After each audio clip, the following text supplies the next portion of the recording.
Selamat hari Minggu.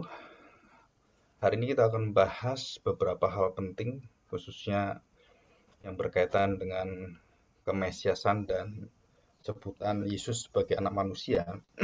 Yang hari ini kita mempunyai tema yang nanti saya sharekan di dalam share screen, dalam PowerPoint. Kita akan membahas tentang Yesus dan hari Sabat, anak manusia dan hari Sabat.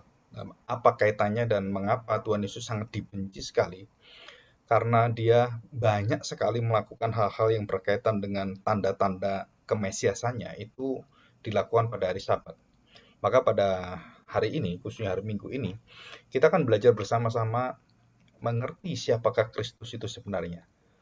Apakah dia itu di bawah seluruh hukum Taurat atau dia di atas hukum Taurat? Dia di bawah Sabat dan harus taat kepada aturan Sabat, atau dia itu di atas hari Sabat. Nah, kita akan membaca dari Matius pasal 12 ayat 1 sampai 8. Nah, sebelum kita membaca dan kita sebelum mengerti serta mendalaminya, maka kita akan masuk dalam doa. Mari kita berdoa dan kita tundukkan hati kita dan seluruh hidup kita kepada firman Tuhan. Mari kita berdoa. Bapa, kami sungguh percaya bahwa segala hari adalah ciptaan-Mu. Dan tidak ada hari yang tidak diciptakan Tuhan. Bahkan di dalamnya, hari yang Engkau berikan 1 sampai hari ke-6 adalah hari penciptaan. Engkau bekerja dan Engkau menciptakan. Dan pada hari ke-7 adalah hari beristirahat. Bukan berarti Engkau beristirahat kemudian dengan satu sifat dan satu kekuatan yang terlepas dari semua yang ada. Tapi Engkau bekerja. Bahkan pada hari Sabat pun Engkau bekerja dengan luar biasa dalam belas kasihan-Mu, dalam kemurahan-Mu, dan disitulah hari Sabat adalah hari di mana Engkau menyatakan seluruh sifat-sifat ilahi yang paling mendalam, itu Engkau berikan kepada kami dalam firman-Mu dan di dalam Engkau menjadi manusia sebagai Yesus Kristus dan Juru Selamat kami dan Tuhan kami yang kami sembah hari ini, yang kami agungkan, kami tinggikan, membukakan satu rahasia yang besar, bahwa manusia itu bukan diciptakan untuk hari Sabat, tetapi hari Sabat diciptakan untuk manusia. Bahkan Yesus anak manusia melebihi dari hari Sabat. Dialah yang menciptakan manusia dan dialah yang juga menciptakan Sabat. Maka di sini kami akan belajar dengan baik-baik, dengan sungguh-sungguh supaya kami tidak salah dan kami tidak tersesat dengan pikiran-pikiran yang lain, dan begitu banyak ajaran-ajaran yang bawa kami ke dalam kelemahan kami dan kebingungan, serta begitu banyak orang mengajarkan bahwa hari Sabat itu harus hari Sabtu, hari Sabat harus hari yang lain atau hari sesukanya. Tapi hari ini kami percaya, kami meyakini bahwa anak manusia adalah Tuhan, penguasa atas hari Sabat, dan Dia pencipta yang menciptakan segala waktu dan termasuk di dalamnya adalah Sabat. Kami percaya Tuhan, Engkau tidak di dalam Sabat, Engkau tidak diciptakan, maka Engkau di atas Sabat. Dan kami percaya ini adalah satu prinsip yang kami harus percaya, dan hari ini kami akan melihat bagaimana Engkau menunjukkan bahwa di dalam anak-Mu Kristus Yesus, Bapa bekerja, Anak bekerja, dan orang-orang percaya bekerja juga pada hari Sabat, di mana kami akan menyatakan perang-Mu, kami menyatakan kemurahan-Mu, kami menyatakan bahwa kami sebagai orang-orang yang mengalami hidup bersama dengan Engkau, dan kami ingin membagikan rasa garam yang berasal daripada Engkau itu Tuhan, sehingga memberkati banyak orang pada hari Sabat itu. Kami percaya bahwa kami akan belajar, Tuhan pimpin kami, dan biarlah roh Tuhan akan menuntun kami. Di dalam nama Tuhan Yesus kami serahkan doa kami ini. Amin. Saya akan share screen dulu supaya kita bisa belajar bersama-sama. Dan ini share screen-nya ya. Nah, di sini. Nah, kita akan belajar anak manusia Tuhan atas hari Sabat. Jelas dikatakan Tuhan atas hari Sabat. Matius pasal 12 ayat 1 sampai 8. Saya bacakan. Murid-murid memetik gandum pada hari Sabat. Perikopnya Matius 12 ayat 1 sampai 8 dan ada di Markus pasal 2 ayat 23 sampai 28 dan Lukas pasal 6 ayat 1 sampai ayat 5. Dan itu pembahasannya dan narasinya agak berbeda ya, tapi intinya sama semua. Matius pasal 12 ayat 1. Demikian bunyi firman Tuhan. Pada waktu itu, pada hari Sabat, Yesus berjalan di ladang gandum. Jadi ini ada satu ladang gandum kan, dan dia berjalan di sana pada hari Sabat. Karena lapar, murid-muridnya memetik bulir gandum dan memakannya. Memetik kemudian makan karena lapar. Jadi sudah mungkin mereka merasakan bahwa nggak bisa ditahan. Maka mereka ambil makan itu dan dipetiklah bulir gandum itu dan memakannya. Ya, langsung memakannya. Melihat itu, berkatalah orang-orang Farisi kepadanya, lihatlah murid-muridmu berbuat sesuatu yang tidak diperbolehkan pada hari Sabat.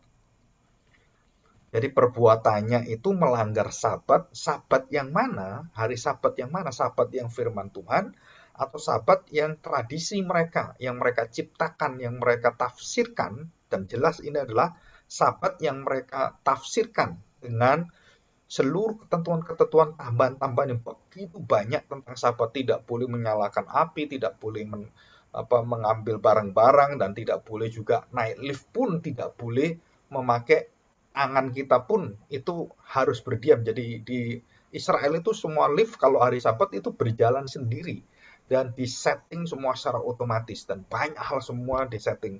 Demikian menghormatinya mereka atas hari Sabat dan itu semua diperbuat seperti itu ya. Dan itu adalah satu tafsiran pemikiran-pemikiran manusia dan bukan yang ada dalam Alkitab.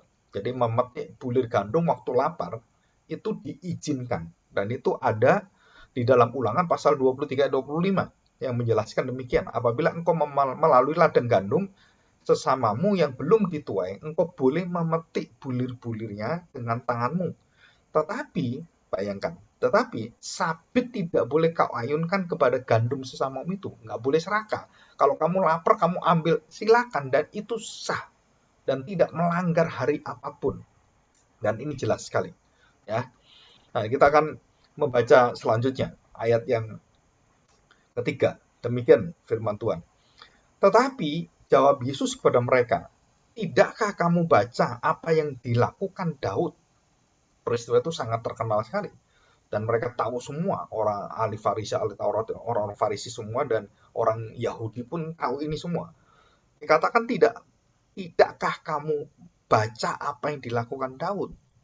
Ketika ia dan mereka yang mengikutinya lapar, bagaimana ia masuk ke rumah Allah dan bagaimana mereka makan roti sajian yang tidak boleh dimakan baik olehnya maupun oleh mereka yang mengikutinya, kecuali oleh imam-imam. Perbandingannya seperti ini. Perbandingannya. Kalau bulir tadi itu harusnya boleh secara hukum Taurat.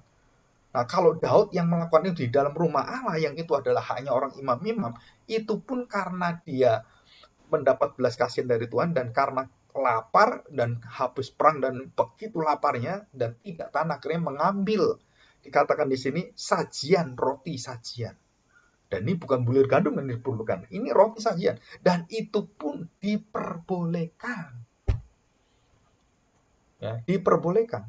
Kenapa? Karena belas kasihan Allah itu adalah inti dari hari Sabat, inti ibadah orang percaya, inti ibadah orang Israel. Jadi kalau ada orang yang perlu ditolong dan kemudian termasuk di dalamnya adalah memakan roti itu karena betul-betul lapar dan kondisi yang sangat terpojok dan kondisinya sangat perlu ditolong, maka di situ belas kasihan itu keluar dan Daud dengan seluruh timnya yang ada itu mengambil roti dan memakannya dan tidak apa-apa, atau karena dia raja sehingga tidak apa-apa. Sedangkan di sini raja di atas segala raja adalah Yesus sendiri, dia adalah Allah sendiri, dia adalah Yahweh itu sendiri. Nah, harusnya kalau mereka tahu siapakah Tuhan Yesus, siapakah Yesus Kristus itu, Mesias itu, maka mereka tidak mungkin mengatakan ini. Dan itu jelas sekali perbandingan antara Daud dengan Tuhan Yesus. Daud adalah raja yang sementara dan dia raja di atas Daud dan dialah keturunan yang akan menjadi raja di atas kerajaan yang kekal. Dan sedangkan apa yang dimakan roti sajian itu lebih tidak diperbolehkan kalau kamu bicarakan hanya bulir-bulir gandum yang diperbolehkan dalam Ulangan pasal 23 tadi itu. Nah, sedangkan ini roti sajian harusnya tidak boleh, tapi diperbolehkan dan nggak apa-apa. Kok kamu melarang murid saya? kamu tidak melarang dan tidak mempermasalahkan anak buah dari Daud. Dan itu ada dan tertulis. Dan semuanya ada dalam sejarah. Nah, disinilah kita melihat bahwa orang-orang Yahudi dan orang-orang ahli Taurat itu dan orang Farisi itu mempelintir semuanya. Makna daripada Sabat itu dipelintir untuk apa? Tujuannya untuk menjebak Tuhan Yesus. Untuk supaya Tuhan Yesus bisa ditangkap dan dibunuh. Tujuannya begitu. Ya. Nah, kita lihat di sini. Perhatikan mereka yang mengikutinya itu lapar. Ayat 4, bagaimana ia masuk ke rumah Allah dan bagaimana mereka makan roti sajian yang tidak boleh dimakan. Tidak boleh dimakan, tapi dimakan baik olehnya maupun oleh mereka mengikutinya kecuali oleh imam-imam. Ini jelas dilarang kok kamu bolehkan, sedangkan ini boleh kok kamu larang. Dan inilah kemunafikan dalam agama. Oh, kalau orang besar, kalau raja melanggar nggak apa-apa. Tapi kalau orang yang kecil melanggar, walaupun diperbolehkan, itu pun dianggap melanggar. Kenapa? Karena aturan saya seperti ini yang saya buat, bukan menurut kitab Keluaran pasal 20 itu, hukum Taurat itu tentang hari Sabat. Bukan, tetapi ini adalah tradisi mereka, tafsiran mereka, dan cara hidup kerohanian mereka yang rusaknya luar biasa. Dan menampakkan begitu banyak sehingga rakyat bangsa Israel itu, umat Israel itu semakin parah. Dan semakin menghina dan tidak hormat dan tidak memiliki hati yang melihat otoritas ilahi atau rohani itu betul-betul bisa ditiru. Mereka orang-orang yang sangat-sangat munafik sekali. Dan ini sangat berat sekali. Dosa kemunafikan itu dosa yang sangat dibenci oleh Tuhan Yesus Kristus.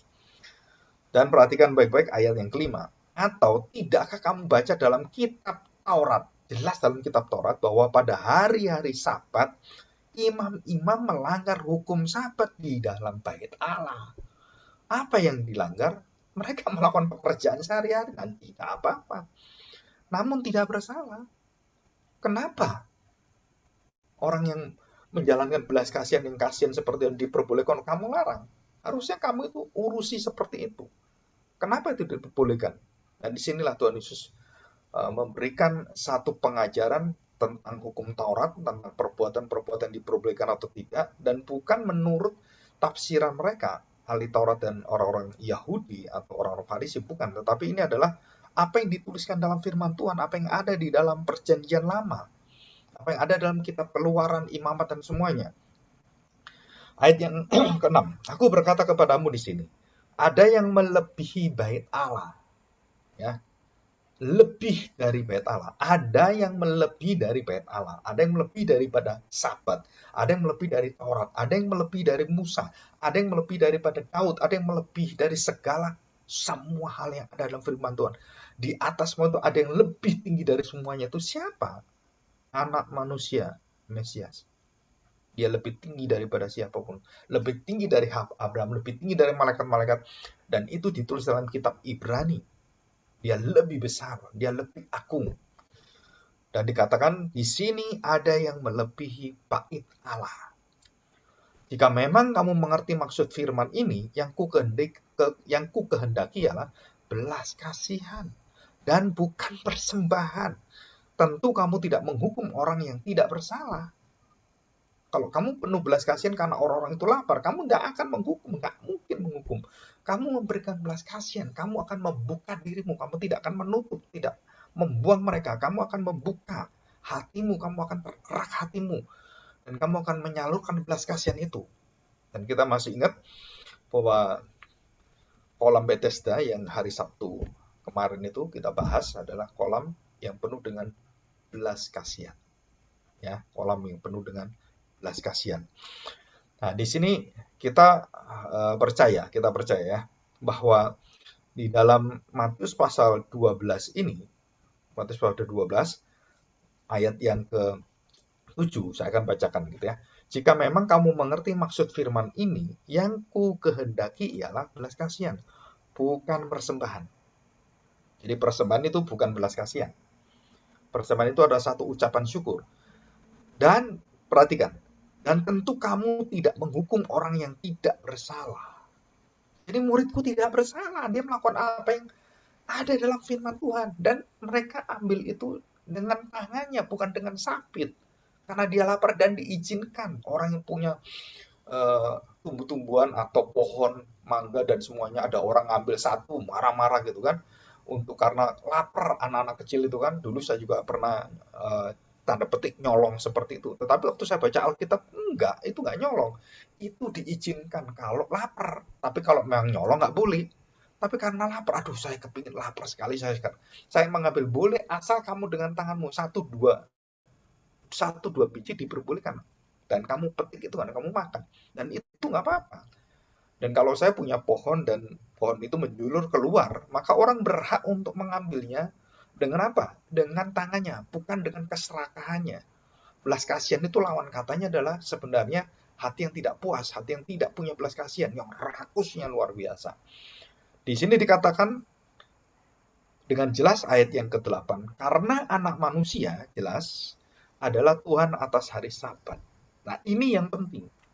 Anak manusia adalah Tuhan atas hari Sabat. Dan berkali-kali tentang anak manusia itu kita akan pelajari apa maksudnya anak manusia itu. Dan dia Tuhan atas hari Sabat. Dia penguasa, dia berdaulat, dia yang mengatur, dia Tuhan pencipta hari Sabat. Dan ini sangat istimewa sekali. Tuhan pencipta hari Sabat, dia Tuhan atas hari Sabat, dia penguasa, dia yang mengatur, dia yang mengadakan, dan apa yang boleh dan tidak boleh bukan tergantung pada orang-orang yang di bawah, tapi bergantung kepada dirinya penciptanya. Sekarang ini akulah anak manusia Tuhan atas hari Sabat. Jadi murid-muridku melakukan dan aku perbolehkan, dan itu ada, nggak apa-apa. Dan sekarang ini banyak orang yang mengatakan hari Sabtu itu hari Sabat. Terus kemudian hari ini hari Sabat, semua hari Sabat. Kalau kita baca dalam kitab Kolose pasal 2 ayat 16 dan 17, jelas sekali kita tidak diikat dengan hari-hari itu. Orang bertanya, Pak, boleh nggak kita ibadah di hari yang Kamis gitu? Silakan. Tapi kalau kamu lihat Alkitab secara penjelasan Alkitab, ibadah kita adalah ibadah kebangkitan Kristus waktu hari pertama minggu. Dan itu tercatat dalam seluruh firman Tuhan dalam perjanjian baru. Dalam Kisah Para Rasul ada, dalam Korintus ada, di dalam Kolose juga ada. Dan kita tidak terikat lagi dengan hukum Taurat. Tidak terikat lagi dengan hari Sabat, termasuk di dalamnya hari Sabtunya. Jadi kita orang Kristen tidak membuang hari Sabat. Kita percaya Sabat itu ada. Tetapi Sabat itu sudah digenapi di dalam Kristus. Nah, kita baca ini dalam Kolose pasal 2. Karena itu, jangan biarkan seorang pun menghakimi kamu dengan masalah makanan dan minuman. Oh, ini nggak boleh, ini nggak boleh, ini nggak boleh. Dan banyak orang-orang yang beragama itu mengatakan ini najis, ini nggak boleh, ini melanggar hukum Tuhan, ini menjijikkan, ini haram gitu kan, ini halal, wah ini najis atau tidak tahir, dan semuanya diatur semuanya, dan sampai detail-detail semuanya. Dan itu menunjukkan apa? Bahwa kita diikat dengan hal-hal seperti ini. Padahal kita yang menguasai hal ini, tapi manusia memberhalakan ini. Jadi hari Sabat itu bukan kita berhalakan, tapi hari Sabat itu melayani kita. Karena hari Sabat diciptakan untuk manusia, bukan manusia untuk hari Sabat. Karena itu jangan biarkan seorang pun menghakimi kamu dengan masalah makanan dan minuman atau hari raya keagamaan. Wah, kamu nggak ngerayakan Natal tanggal 25 ya? Wah, kamu nggak bener itu, kamu Kristen nggak bener. Nah, siapa bilang tanggal 25 itu adalah harus dirayakan tanggal 25? Kita tidak diikat dengan hal seperti ini. Kita diikat dengan Kristusnya. Kita merasakan bahwa Kristus itu lahir dan kuasanya sempurna dan ada dalam hidup saya setiap hari. Dan saya merenungkan itu tiap hari. Saya berdoa dan saya merasakan hadirat inkarnasi itu tiap hari, tiap saat bersama dengan saya. Dan itulah arti Natal sebenarnya. Dan dikatakan di sini, termasuk di dalamnya adalah perayaan hari agama, hari keagamaan, perayaan bulan baru, atau hari Sabat. Jelas sekali. Jangan biarkan seorang menghakimi kamu. Nah, sekarang ada gereja-gereja menghakimi, oh kamu nggak boleh hari Minggu, harus hari Sabtu, oh nggak boleh hari Sabtu, harus hari Minggu. Siapa yang menghakimi kita? Jelas sekali dikatakan, jangan menghakimi karena hal makanan, minuman, perayaan keagamaan, perayaan bulan baru, atau hari Sabat. Jelas sekali. Dan dikatakan Tuhan Yesus, dia adalah Tuhan atas hari Sabat. Apa artinya ini? Ya, Saya bacakan ayat yang 17, Kolose pasal 2 17. Semuanya itu hanyalah, nah ini tanda petik ya, bayangan tentang hal-hal yang akan datang. Siapa itu bayangannya? Menunjuk pada siapa bayangan itu? Ya Kristus. Jadi Sabat ini menunjuk pada Kristus. Taurat itu menunjuk pada Kristus. Seluruh kitab suci yang ada dalam perjanjian-perjanjian baru itu mengarah dan meninggikan, memuliakan tentang Kristus. Dan pusat dari seluruh kitab suci adalah menunjuk dan mengakui, memberitakan, menyatakan bahwa Kristus adalah berita Injil yang sejati. Jadi bukan masalah Sabat kita masalahkan hari Sabtu, hari Minggu, hari Senin. Bukan itu kita masalahkan. Prinsipnya adalah semua hari ciptakan Tuhan. Dan kalau kita mengikuti apa yang dilakukan oleh para rasul, itu hari awal minggu pagi itu sebagai hari penuh sukacita, penuh kemenangan, zaman yang baru, dan tubuh yang baru dari Kristus menjamin kita semua menjadi umat yang baru. Nah, itu adalah intinya. Jadi kita bukan lagi hari Sabtu, tapi kita merayakan kemenangan Kristus pada hari raya kemenangan itu. Dan dia sudah menaklukkan maut dan segala dosa dan perbudakan dosa dan mengeluarkan kita dari kerajaan gelap menuju kerajaan terang. Dan itu adalah dia bangkit. Kebangkitan itulah perayaan kita. Dan itulah yang akhirnya menjadi tradisi orang-orang Kristen, tanda petik tradisi ya, dan bukan harus dipasangkan, ini harus minggu, kalau nggak minggu kamu bukan orang Kristen. Kita nggak diikat itu lagi, tapi kita percaya ada hal-hal yang baik. Iya, ya, termasuk di dalamnya aturan-aturan yang lain. Banyak orang bertanya pada saya, kenapa kok cuma satu yang diikuti? Kok nggak yang lain diikuti? Ya harusnya kalau mengikuti satu, ikuti yang lain. Kalau mengikuti sunat, ya ikuti aturannya bangsa Israel. Seluruh bangsa Israel sudah digenapi oleh Tuhan Yesus. Pekerjaan Taurat dan semuanya, tuntutan-tuntutannya, itu sudah selesai. Dan diselesaikan siapa? Bukan kita, bukan Musa, bukan Yosua, bukan Daud, bukan. Tapi diselesaikan oleh Tuhan Yesus Kristus. Dan jelas dikatakan bahwa kita manusia itu lebih jauh bernilai daripada hari Sabat. Hari Sabat itu adalah hari, bukan makhluk hidup. Dia adalah times yang ada di dalam waktu. Dan itu diberikan Tuhan supaya manusia bisa menikmati bersama dengan Tuhan. Bisa menikmati bagaimana tuh kemenangan, perayaan, dan sukacita yang luar biasa. Dan Tuhan beristirahat dalam arti bukan tidak bekerja. Tuhan beristirahat artinya menikmati seluruh ciptaan. Dan dengan seluruh ciptaan itu, dia menyatakan sukacitanya. Karena jatuh dalam dosa, maka sukacita itu menjadi tertutup. Dan Tuhan memberikan belas kasihannya di hari raya, di hari perayaan, di hari ibadah. Maka ibadah itu intinya adalah jelas sekali dikatakan sini di dalam ayat ini. Ya, apa yang dikatakan di dalam ayat ini adalah kitab Taurat itu dikatakan jelas sekali bahwa melebihi dari hari Sabat Tuhan Yesus, dan dikatakan ayat yang ketujuh, jika memang kamu mengerti maksud firman ini, yang ku kehendaki ialah belas kasihan dan bukan persembahan. Jadi belas kasihan. Kita harus ingat pada orang-orang berdosa yang belum mengenal Kristus. Jadi bukan utak-atik gitu kan. Bukan mempermasalahkan hari Sabtu, hari Minggu, hari Senin. Ini ibadahnya kapan. Dan kita bertanya seperti itu. Kalau kita mau jelas gitu ya, ada seorang ahli perhitungan waktu dan semuanya. Bumi dan semuanya itu bergerak, itu berubah-ubah loh. Berubah-ubah. Maka orang Israel itu memiliki penanggalan itu dua, bukan satu. Penanggalan secara lunar dan penanggalan secara solar. Dan dia memakai dua ini. Sedangkan orang-orang beragama salah satu saja. Orang dunia cuma salah satu. Orang Israel satu-satunya memiliki dua perhitungan kalender. Kenapa? Karena itu baru tepat, baru bisa dihitung kalau dua-dua itu dimasukkan di dalamnya. Bukan hanya bulannya, tapi juga bagaimana kalender solarnya, tahunannya itu, dan musimnya semua. Dan itu telitinya. Itu pun akhirnya ada selisih, dan setiap selisih itu akhirnya ditambahkan kembali untuk dihitung lagi, ditambahkan. Jadi ditambahkan hari lagi, dan banyak sekali perhitungan-perhitungan yang untuk menghitung selisihnya itu. Dan ini rumit sekali. Ya, tetapi itu ada dalam bahasa Israel. Jadi kita harus tahu ya, ketepatan hari itu kapan. Kita benar-benar tidak tahu sebenarnya. Ya, apakah hari Sabtu ini dengan dulu sama dengan awalnya sama gitu dan hari Sabtu Minggu sama. Nah, kita tahu bahwa penetapan hari Sabat itu waktu dilakukan sebagai satu kebudayaan dalam bangsa Israel yang berasal daripada perintah Tuhan, itu pada waktu bangsa Israel ada. Abraham dan semuanya tidak memiliki sabat. Tidak ada perayaan sabat. Ya, kita harus tahu ini. Oke, saya lanjutkan. Kita lihat ini ya. Sebutan anak manusia dalam Alkitab itu mengandung beberapa hal penting.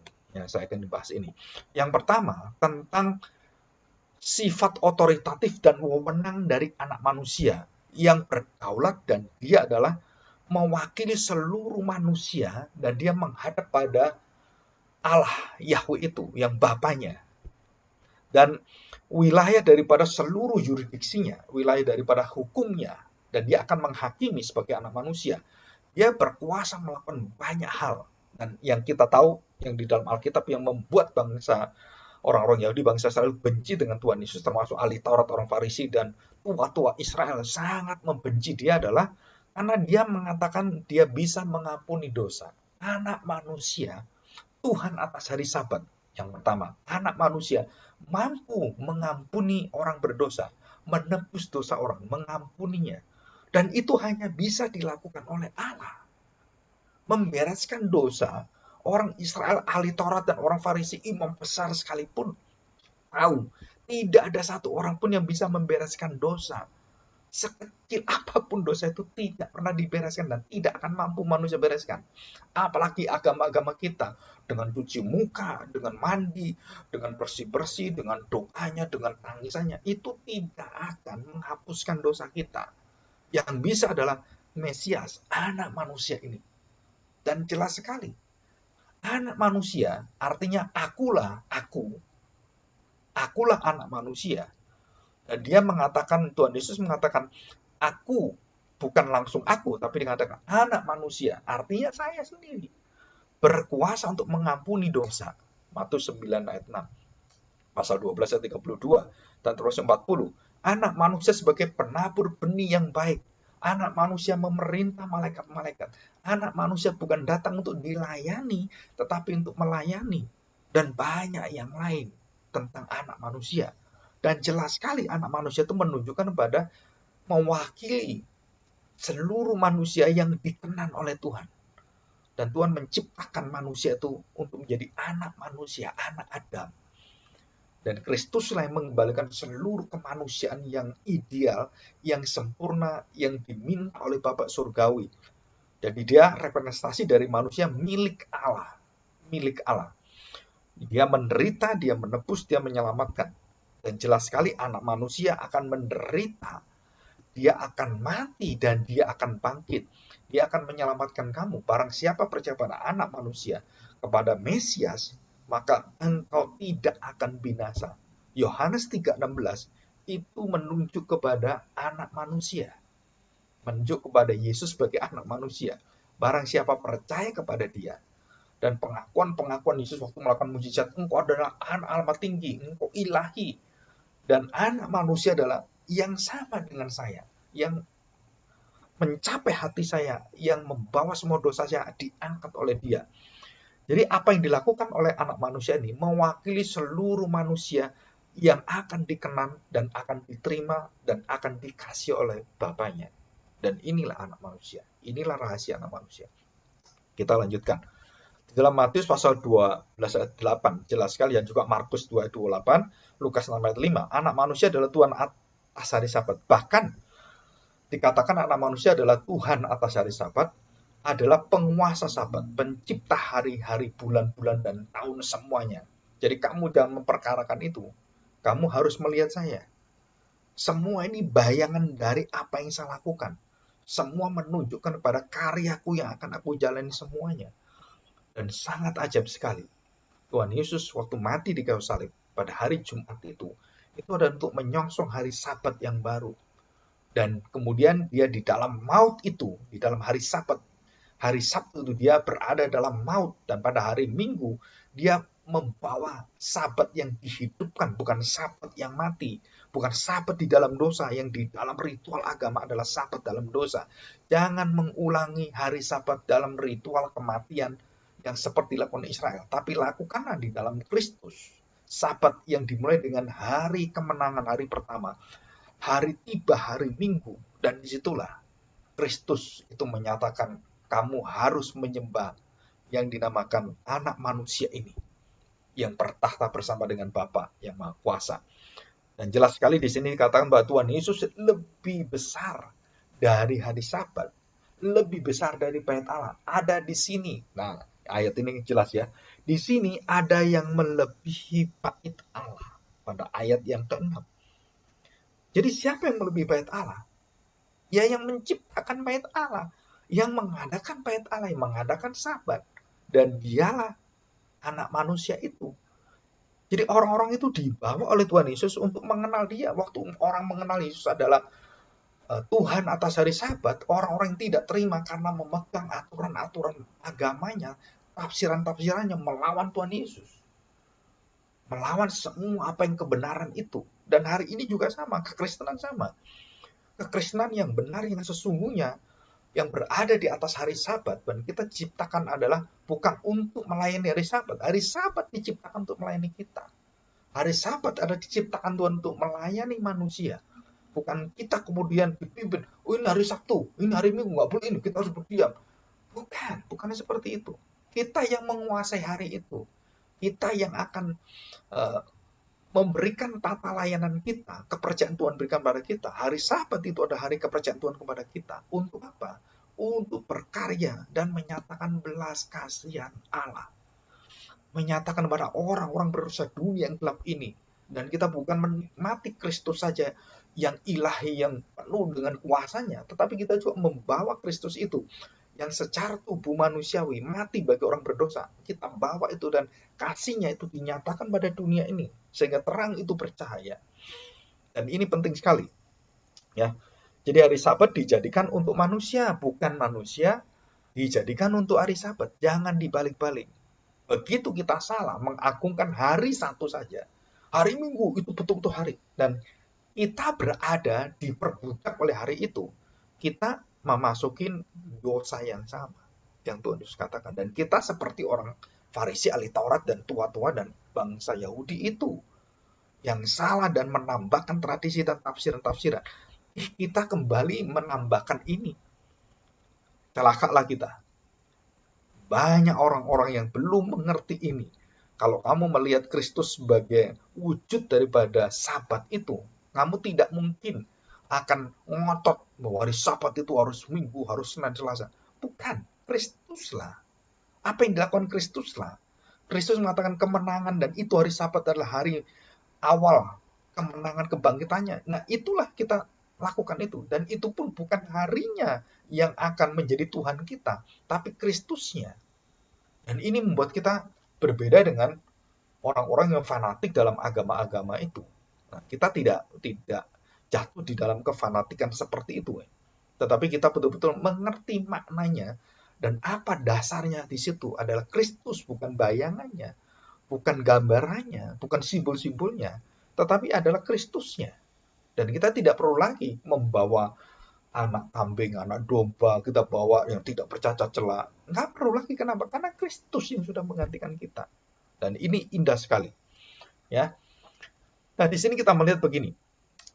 Di dalam pikiran orang-orang Yahudi dan ahli Taurat dan semua orang-orang di sana yang menafsirkan dengan cara-cara yang salah dan menyesatkan itu, mereka berpikir bahwa semua itu harus melayani Sabat itu. Karena ini hari Sabat, maka mereka bikin aturan-aturan hari Sabat. Nggak boleh ini, nggak boleh itu, dan banyak ratusan aturan. Bahkan kalau ditambahkan bisa lebih daripada 1000 aturan, yang detail-detailnya itu banyak sekali. Bahkan untuk istri nggak boleh ini, suami begini, kalau sampai anak-anak melakukan ini, nggak boleh mengatakan ini, dan perbuatan-perbuatan itu sampai kepada detail-detail itu dilakukan semuanya. Dan itu sangat membebani. Jadi kita melihat Kristus Yesus, anak manusia itu membebaskan kita dari dosa kita, membebaskan kita dari kutukan Taurat, membebaskan kita dari seluruh tuntutan Taurat, dan termasuk dalamnya adalah hari-hari agama-agama tentang makanan minum. Semua itu sudah dibebaskan, dimerdekakan. Jangan kita ambil lagi. Dan kemudian menjadi kuk kita kembali, dan kita kemudian berjalan seperti orang Israel dulu lagi. masuk dalam perbudakan lagi. Bukan, kita sudah menang. Dan kita bukan di dalam ikatan kekalahan di dalam hari Sabat itu. Kita merdeka di hari Sabat. Kita tidak diperbudak di hari Sabat. Jadi semua orang yang sadar tentang pentingnya Kristus adalah wujud dan penggenap, dan dialah yang sempurna, bukan Sabatnya, bukan Sabtunya, bukan tentang hari-harinya, bukan, tetapi tentang dirinya dia. Nah, disitulah dia mengatakan ada yang melebihi daripada Sabat, melebihi dari bait Allah, melebihi dari semua nabi-nabi dan segala sesuatu, dan dialah anak manusia. Dan jelas sekali di sini. Jadi kalau saya boleh menyimpulkan dari semuanya ini, maka manusia yang mengatur hari Sabat, karena hari Sabat diberikan untuk melayani manusia, dan manusia yang menata layani hari Sabat, menata layani hari-hari perayaan-perayaan, menata layani berkat-berkat Tuhan, menata layani keluarganya, menata layani harta kekayaannya, uangnya, bagaimana manajemen uangnya, bagaimana mengatur uangnya, bagaimana supaya uangnya itu bisa dibuat untuk bisa bermanfaat yang luar biasa, dan itu semua diberikan Tuhan dianugerahkan kepada manusia. Jadi jangan dibalik seperti itu. Nah, semua orang-orang yang terbalik itu adalah semua yang berkaitan dengan cara beragama. Kita balik semuanya. Jadi kalau kita cuci muka, cuci tangan, kita merasakan, wah kita layak di hadapan Tuhan. Bukan cuci muka, cuci tanganmu, kebersihan hatimu. Bagaimana engkau dilahir barukan, engkau diterima Tuhan. Jadi kalau saya belum cuci muka, belum cuci tangan, saya ke gereja. Dan saya ikut bersama dengan Tuhan. Hati saya betul-betul kudus kalau, dan saya tahu anak manusia menebus dosa saya. Bajumu compang-camping, mukamu jelek luar biasa, dan kamu masih belum mandi sekalipun, kamu penuh dengan belas kasihan dari Tuhan, dan kamu diterima oleh Tuhan. Persembahan yang penuh belas kasihan diterima Tuhan, hati yang penuh dengan belas kasihan diterima oleh Tuhan. Jadi kalau kita memberikan pelayanan kita, justru itu pelayanan yang berdasarkan Allah membelas kasihan kita, Allah yang sangat memberikan hak kepada kita untuk bisa melayani. Bukan karena saya mampu, bukan karena Israel lebih hebat dari bangsa lain, bukan. Israel bangsa paling kecil di antara segala bangsa.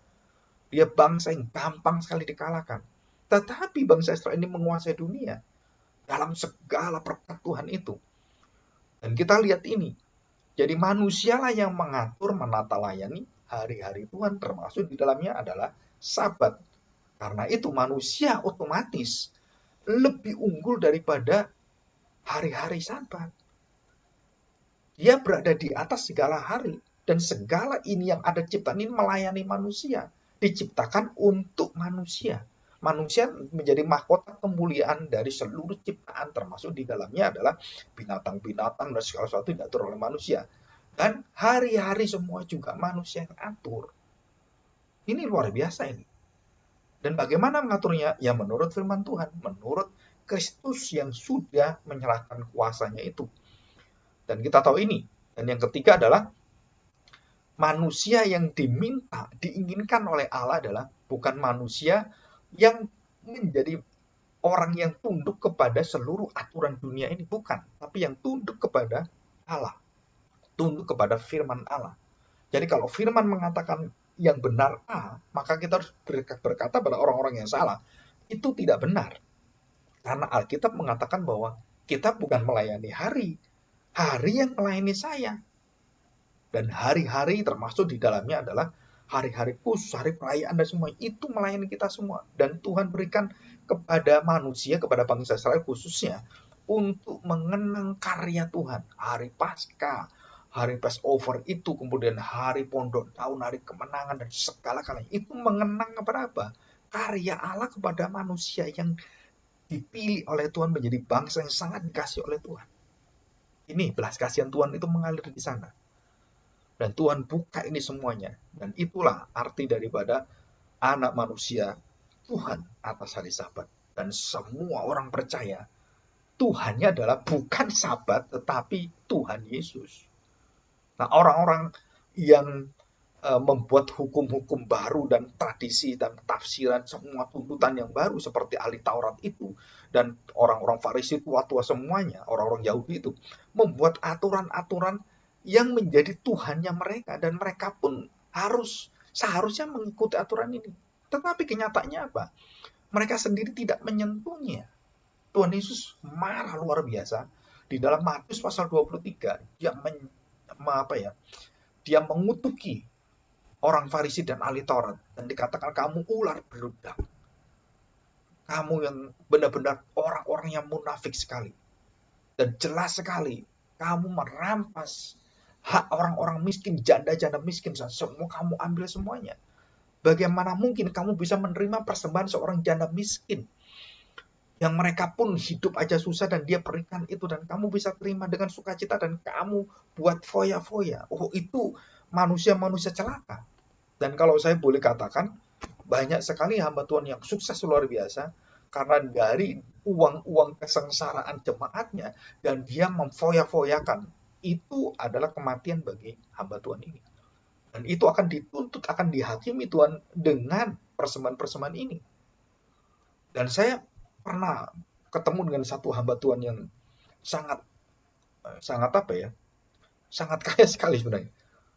Papanya tuh orang hebat sekali, pendeta yang sangat terkenal. Dan waktu saya ngomong-ngomong itu dan perjalanan ke Jakarta dan juga ke Surabaya, saya ketemu dengan beberapa orang yang saya tanya, apa sih keunggulan daripada pendeta itu? Dan dia menceritakan, dia punya tanah itu puluhan hektar. Dia punya banyak hal yang luar biasa, dia punya ini. Saya sampai kaget sekali. Ini dari mana orang ini punya kekayaan yang luar biasa? Padahal saya tahu waktu dia masih kecil, dia tuh nggak memiliki apa-apa, berada di kota-kota kecil gitu. Begitu dia mengikut Tuhan, itu hartanya berlimpah-limpah. Dan saya tahu waktu jemaatnya, waktu saya berada di gereja itu, jemaatnya itu orang-orang yang miskin sekali sebenarnya.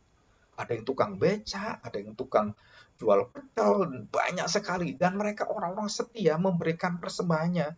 Tanda petik itu ya, perpuluhannya, walaupun kita tahu perpuluhan tidak pernah mengikat kita. Kita meneladani persembahan termasuk dalam perpuluhan. Manusia atas hari Sabat, manusia atas Taurat, manusia atas persembahan, dan itu prinsip. Dan bagaimana orang-orang ini kemudian mengumpulkan uangnya dan ribuan orang, ratusan ribu orang itu mengumpulkan pada gereja dan diambil oleh hamba Tuhan ini. Oleh keluarga yang dibagi-bagi dan untuk beli ini, beli itu, dan banyak sekali. Dan tidak memikirkan kehidupan jemaat yang sengsara. Ini kematian, ini celaka yang luar biasa. Engkau pikir engkau senang-senang, engkau akan masuk neraka. Dan itu dibenci oleh Tuhan Yesus. Celakalah kamu, ular beludak kamu. Dan itu jelas sekali. Dan disitulah orang Farisi ahli Taurat benci dengan Tuhan Yesus, ingin bunuh dia. Kenapa? Karena dia buka aibnya semua. Dosa-dosa ahli Taurat, orang Farisi, para imam itu semuanya, bangsa Yahudi, orang Yehuda itu penuh dengan kebohongan, kemunafikan rohani, menutupi semua itu dengan kepalsuan agama, dengan tuntutan-tuntutan seperti itu, dan mereka tidak menyentuhnya sama sekali. Kasihan sekali. Dan inilah hari ini kita belajar. Mari kita menata layani. Kita diberikan oleh Tuhan satu kuasa sebagai anak-anak Allah. Dan kita harus juga menguasai hari-hari kita yang Tuhan berikan pada kita. Dan kita bisa untuk menata layani ini, dan keluarga kita, pekerjaan kita, itu semua melayani kemuliaan Tuhan di dalamnya. Dan kita bersyukur hari ini. Kita mohon pertolongan Tuhan, dan kita mengakui dengan satu kalimat ini, anak manusia adalah Tuhan atas hari Sabat. Karena perkataan inilah Yesus dibunuh. Karena perkataan inilah Yesus disalibkan. Karena perkataan inilah Yesus dicari-cari dan kemudian akan dijebak dan dijual oleh Yudas Iskariot. Dan disitulah kita tahu. Yang ditolak kebenaran itu oleh umatnya, maka Tuhan berikan itu kepada bangsa-bangsa lain. Yang diundang tidak datang dan dipaksa tidak datang dengan alasan macam-macam, maka Tuhan mengundang yang lain dan masih ada tempat, maka Tuhan meminta supaya mengundang semua orang yang di pinggir-pinggir jalan, ayo masuk semuanya, supaya mereka ikut pada pesta anak manusia. Dan apakah kita tahu hal ini? Dan keselamatan itu hanya ada di dalam anak manusia. Aku datang untuk menyelamatkan. Aku datang bukan untuk menghakimi. Aku datang untuk melayani, bukan untuk dilayani. Aku datang untuk menebus dosamu, bukan untuk kamu supaya menebus dosamu, bukan. Aku yang akan mengampuni kamu, bukan kamu yang akan mengampuni dosamu sendiri. Bukan, akulah yang akan mengampuni. Baru kamu bisa mengampuni orang lain dan dirimu sendiri. Mari kita berdoa dan kita mohon pertolongan Tuhan pada hari ini.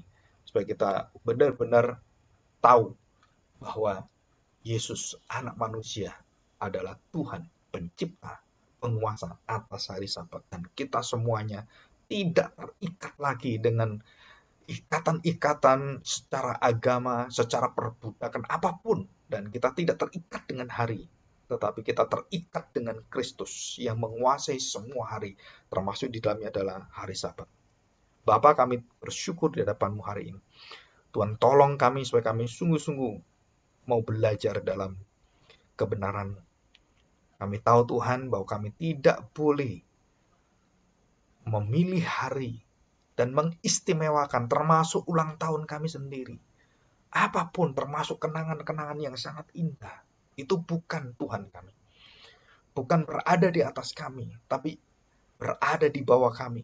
Kami harus menata layani, kami harus mengingat baik itu hari kelahiran kami, dan kita harus mengingat juga hari Tuhan akan panggil kami sebagai orang yang akan dipanggil oleh Tuhan dalam kematian. Kami tahu Tuhan, semua hari adalah milik-Mu. Dalam sukacita yang besar, Engkau penguasa atas hari-hari, penguasa atas hidup kami, dan Engkau berikan hak-Mu kepada kami untuk mengatur sebagai umat yang Kau ciptakan baru di dalam Kristus anak-Mu.